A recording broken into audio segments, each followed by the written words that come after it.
What caused poor quality goods in communist command economies? Imagine buying a product that looks good in the shop but falls apart after a few uses. That was a common scene in many communist command economies. So, what led to this problem? Well, in these economies, the government controlled everything from factories to farms. They set production targets and decided how much to produce, not what consumers actually wanted. Because of this, factories focused on hitting numbers rather than making good products. If they made too many low-quality items, it didn't matter because there was no competition to punish them. In these systems, prices were set by the government, not by supply and demand.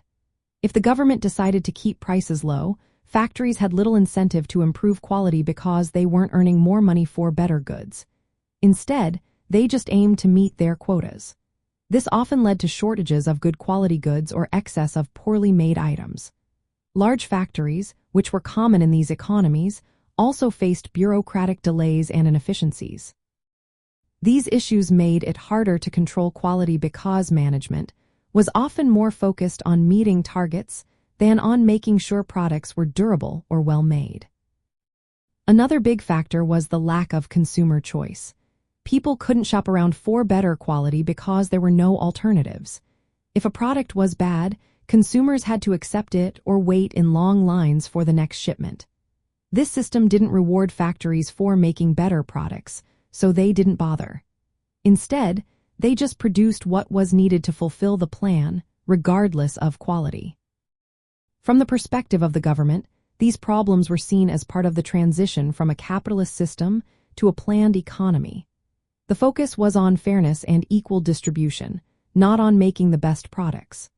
They believed that by controlling production and prices, they could provide everyone with what they needed.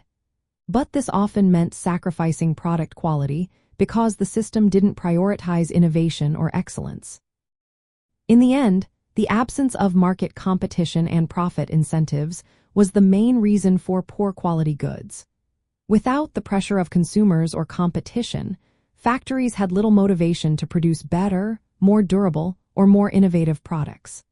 Instead, they just aimed to meet the numbers set by the state, which often resulted in subparing goods reaching the hands of consumers.